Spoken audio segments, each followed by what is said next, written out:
नमस्कार दोस्तों, स्वागत है वीडियो में। और चलिए बात करने वाले हैं ई विकास पोर्टल के माध्यम से खाद का ई टोकन बुक करने जा रहे हैं। तो दोस्तों ये बता देते हैं, नया नियम लागू हो चुका है जिसके तहत आप किसानों को एक साथ 100% यूरिया और डीएपी खाद मिलने वाला है। पहले ये नियम 50% पर था, यानी किसानों को पहले एक साथ पूरी खाद नहीं दी जा रही थी, केवल 50% ही यूरिया डीएपी का ही यहाँ पे किसानों का कोटन जनरेट होता। लेकिन आज मैं आपको इस वीडियो में एक नया नियम लागू हुआ है उसके बारे में बताने वाला हूँ। दोस्तों पूरी जानकारी आपको दी जाएगी, तो वीडियो को एंड तक जरूर देखिएगा।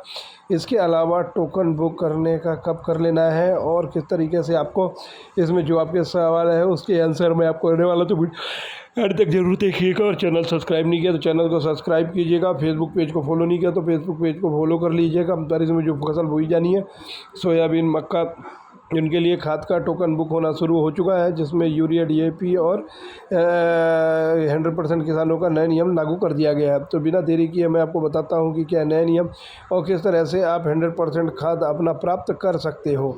किसान भाइयों, आप यहां पे देख सकते हो कि 13 घंटे पहले पीआरओ जनसंपर्क नर्मदापुरम द्वारा फेसबुक पे ये पोस्ट की गई है, जिसमें किसानों से खरीफ फसल उर्वरक ऊपर की अपील की गई है कि आप अपने नए नियम के बारे में जानकारी दी गई है। तो चलिए उसके बारे में स्पष्ट रूप से बताना चाहता हूँ क्या है नया नियम है, क्या है। तो जिले के किसानों को यूरिया की पूरी मात्रा मिलने वाली है, ज़रूरत पड़ी तो और भी मिलेगी। वितरण व्यवस्था सिर्फ ई टोकन से होने वाला है। दरअसल किसान भाइयों, यहाँ पे आप देख सकते हैं कि जो पहले यूरिया में 50% की बाध्यता खत्म, किसानों के लिए यूरिया खाद का वितरण बाध्यता तो मंगलवार से खत्म कर दिया गया है। आज मतलब कल मंगलवार था, और जो मतलब 12 मई को जो मंगल ख़त्म कर दिया, यानी कि कल से ख़त्म यूरिया की जो 50% की बाध्यता थी। पहले क्या था, जब टोकन बुक करने जाते थे तो मान लीजिए आपका यूरिया का लिमिट 10 बोरी का है ना, तो फिर आप पहले टोकन बुकिंग करें, सिर्फ 5 बोरी यूरिया दी जाती थी। उसके बाद से कहा जाता था कि बाद में टोकन बुक करके बची हुई मात्रा। लेकिन अब सरकार ने यहाँ पे छूट दे दी है कि 50% की मात्रा को ख़त्म कर दिया है। अब किसान भाई अपना 100% यूरिया, डीएपी की जो भी खाद लेनी है एक साथ ले सकते हैं। मान लीजिए आपके पास 10 बोरी यूरिया की लिमिट है, तो आप हर बार टोकन बुक करने की अलग अलग नहीं लेना, एक साथ 10 बोरी यूरिया आप ले सकते हैं। आप देख सकते हैं कि टोकन के जरिए यूरिया किसान को निर्धारित मात्रा का 100% वितरण होगा, और यहाँ पे उसका केवी के वैज्ञानिक द्वारा तय सर्टिफिकेट की मात्रा से अधिक पहली बार नहीं मिलेगी। यह इतनी ही नहीं दोस्तों, निर्धारित मात्रा एक बार लेने के बाद किसान ज़रूरत के अनुसार दोबारा भी खाद ले सकता है। अगर आपने एक बार खाद ले ली है तो यहाँ पे इस लाइन को देखिए, निर्धारित मात्रा एक बार लेने के बाद, अगर निर्धारित मात्रा 10 बोरी एक बार ले ली है, लेकिन इसके बाद भी किसान ज़रूरत के अनुसार दोबारा से खाद ले सकता है।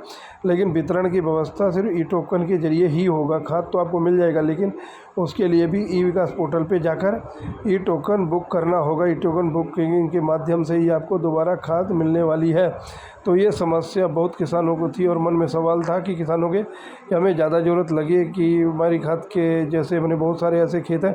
अब बारिश की फसल को लेकर अगर बात करें, मक्का किसान लगा रहा है, तो सभी किसानों की भूमि एक जैसे नहीं होती है। किसी किसान को ज़्यादा यूरिया की आवश्यकता थी, किसी को कम लगती है। तो अब ऐसे में अगर मान लीजिए किसी किसान को एक्स्ट्रा खाद चाहिए, तो पहले उसमें मन में सवाल था कि व्यवस्था से तो एक्स्ट्रा खाद नहीं मिलेगा, तो उसकी फसल ख़राब हो जाएगी। लेकिन अब सरकार ने इस पर ध्यान दिया है और किसान को ज़रूरत के हिसाब से बाद में खाद लेने की व्यवस्था दी गई है, लेकिन उसे टोकन बुक करके ही लेना पड़ेगा दोस्तों। तो गौरतलब है कि शासन ने विकास प्रणाली के जरिए खाद का वितरण शुरू किया है, और अब किसानों को यूरिया की 50% मात्रा तक अन्य खाद दी जा रही थी, लेकिन मंगलवार से ये बाध्यता खत्म कर दी गई है। ई टोकन के जरिए किसान यूरिया सहित सभी खाद 100% मात्रा उठा सकते हैं। इसके बाद दोबारा खाद की ज़रूरत होने पर किसान को दोबारा ई टोकन के जरिए खाद उपलब्ध की जाएगी। इस लाइन को आप बिल्कुल पढ़िए और समझ लीजिए कि सभी किसानों के मन में जो सवाल था, जो शंका थी, उसको दूर कर दिया गया है। यहाँ पर 100% जो मात्रा है, मात्रा उठा सकते हैं। इसके बाद दोबारा खाद की ज़रूरत होने पर भी किसानों को दोबारा ई टोकन के जरिए खाद उपलब्ध हो जाएगी। यानी कि आपको एक्स्ट्रा खाद की ज़रूरत लगती है, चाहे यूरिया हो, डीएपी हो, एनपीके हो, तो आपकी लिमिट पूरी हो जाने के बाद भी अगर आपको लगता है कि खाद चाहिए, तो इस पोस्ट के अनुसार दोबारा खाद की ज़रूरत होने किसानों को ई टोकन बुक करने का फिर से प्राप्त कर सकता है, क्योंकि ज़रूरत के हिसाब से होने वाली है। किसान भाई ये बहुत बड़ी अपडेट है, और बहुत सारे किसानों को ये कन्फ्यूजन थी, ये दिक्कत थी खाद को लेके। तो अब शायद इस वीडियो के माध्यम से ये सवाल अगर होगा तो उसका जवाब भी आपको मिल चुका होगा। और बिना देरी किए इस वीडियो को सभी किसानों को मित्रों के साथ शेयर कर दीजिए। और इसी तरह की नई अपडेट को लेके और सबसे पहले पाने के लिए आप हमारे चैनल से ज़रूर सब्सक्राइब किए। नीचे सब्सक्राइब बटन दिख जाएगा, उसके घंटे का बटन है, तो घंटे का बटन अगर आप दबा लेंगे तो जब भी कोई वीडियो अपलोड करेंगे तो सबसे पहले आपके पास वो वीडियो जाएगा, ताकि सबसे पहले जानकारी अवगत हो सके। अब इस वीडियो को सभी किसानों के साथ शेयर कीजिएगा कि बहुत सारे किसान ई टोकन बुक कर रहे हैं, लेकिन उनको एक कन्फ्यूजन था कि कितना खाद लेना है, कितना नहीं लेना है, कितना यार बचाना है। तो इस प्रकार के बहुत सारे मन में सवाल चल रहे हैं, उसके सारे जवाब वीडियो के बाद किसानों को मिल जाएंगे। तो फटाफट शेयर कर दीजिएगा। अगर आपको ज़्यादा खाद चाहिए, टोकन बुक करना कैसे, इससे रिलेटेड कोई भी वीडियो चाहिए तो इस स्क्रीन में वीडियो दिखाई दे रहा है, उसको करिएगा।